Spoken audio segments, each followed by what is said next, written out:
Oke, hai, salam sejahtera. Hari ini, isu yang sangat-sangat menakjubkan. Baru-baru ini kita didengarkan oleh keputusan mahkamah bahwa Najib diberi peluang untuk membela diri berkaitan dengan kes penyelewengan dana SRC Internasional Sendirian Berhad. Apakah keputusan yang telah diterima dan telah saya dapat pada hari ini, yang baru saja dikeluarkan lebih kurang 20 menit yang lepas. Oke, baiklah, sebelum saya meneruskan isu yang menakjubkan pada hari ini, mohon kiranya yang baru saja melihat channel ini bantu saya, tolong tekan butang subscribe dan sharekan, kongsikan video ini kepada rakan dan keluarga Anda agar mereka pun dapat perkembangan terkini isu semasa di dalam channel ini. Oke, hari ini isu yang saya dapat daripada BH Online, ianya berkata, bantahan awal Najib ditolak, Hakim Abu Bakar dinamakan secara sah mahkamah. Izinkan saya untuk membaca artikel ini. Hakim Mahkamah Rayuan Datuk Abu Bakar Jais dinamakan secara sah oleh Ketua Hakim Negara dalam komposisi panel Hakim Mahkamah Persekutuan yang mendengar permohonan semakan oleh Datuk Seri Najib Razak terhadap sabitan dan hukuman ke atas bekas Perdana Menteri itu dalam kes penyelewengan dana SRC Internasional Sendirian Berhad. Panel 5 Hakim Mahkamah Persekutuan dipengurusikan Hakim Besar Sabah dan Sarawak Datuk Abdul Rahman Sebli menolak bantahan awal Najib yang diwakili Peguam Tan Sri Muhammad Syafiee Abdullah supaya Abu Bakar menarik diri daripada mendengar permohonan semakan itu. Abdul Rahman dalam keputusan terbabit berkata, mahkamah tidak diyakinkan dengan hujahan Muhammad Syafiee bahawa Abu Bakar harus menarik diri daripada mendengar permohonan semakan itu. Katanya, pada pendengaran kami, undang-undang adalah jelas bahawa Ketua Hakim Negara diberi kuasa budi bicara menamakan Hakim Mahkamah Rayuan untuk bersidang sebagai Hakim Mahkamah Persekutuan bagi kepentingan keadilan mengikut peruntukan 122 dalam kurungan 2 Perlembagaan Persekutuan. Atas alasan sama, kami menolak hujahan bahawa Abu Bakar tidak sepatutnya terbabit dalam pendengaran permohonan ini.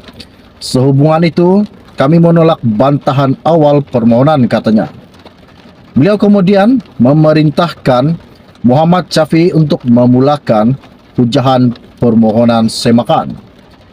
Terdahulu, Timbalan Pendakwa Raya Kanan, Dato' V. Sithambaram berhujah bahawa peruntukan perkara 122 dalam kurungan 2 Perlembagaan Persekutuan digunakan dengan betul dalam menamakan Abu Bakar dalam komposisi panel berkenaan. Sithambaram berkata, tiada sebarang unsur niat jahat dalam penyenaraian hakim untuk mendengar kes berkenaan. Justru beliau memohon mahkamah untuk menolak bantahan awal terbabit dan meneruskan dengan mendengar permohonan semakan pemohon. Bagaimanapun, Muhammad Syafiee berkata, terdapat 7 lagi Hakim Mahkamah Persekutuan yang berkelayakan untuk mendengar permohonan semakan itu. Mengapa Ketua Hakim Negara tidak menamakan 7 hakim ini? Ia adalah persoalan yang sangat-sangat serius, katanya. Pada awal prosidingnya, pagi tadi, Najib membantah komposisi panel dengan alasan mengikut Seksyen 74 Akta Mahkamah Kehakiman dalam kurungan CJA 1964.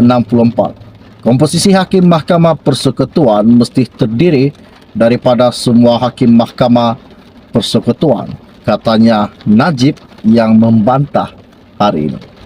Nampaknya isu-isu yang terpanas dan kes yang dialami Najib Razak berkaitan dengan penyelewengan dana SRC Internasional Sendirian Berhad masih belum selesai.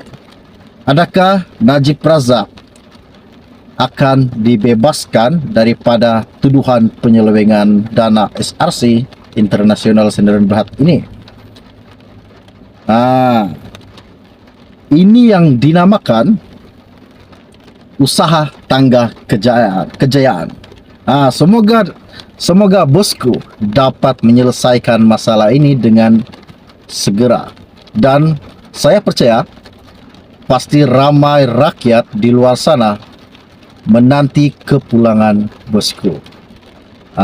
Kita berharap agar mahkamah dapat mempertimbangkan kes-kes yang telah dilalui dan dialami bosku Najib.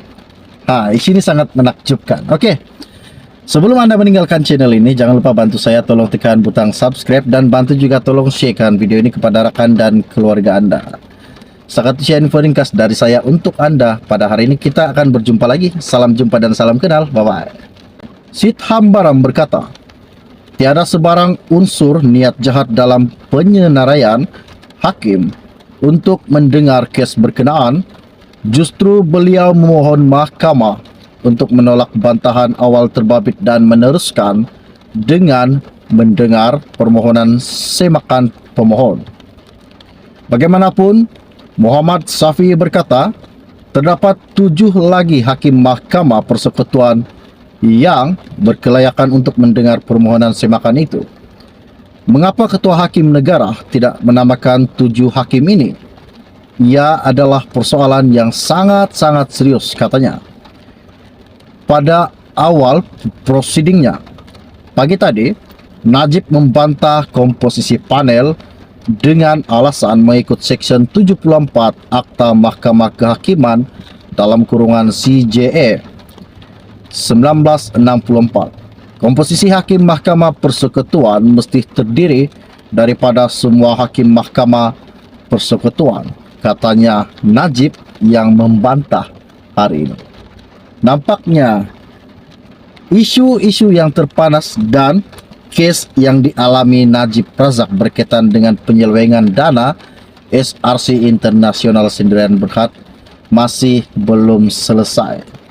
Adakah Najib Razak akan dibebaskan daripada tuduhan penyelewengan dana SRC International Sdn Bhd ini? Ini yang dinamakan usaha tangga kejayaan. Semoga bosku dapat menyelesaikan masalah ini dengan segera.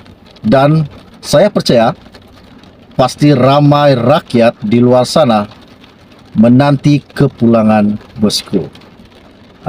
Kita berharap agar mahkamah dapat mempertimbangkan kes-kes yang telah dilalui dan dialami bosku Najib.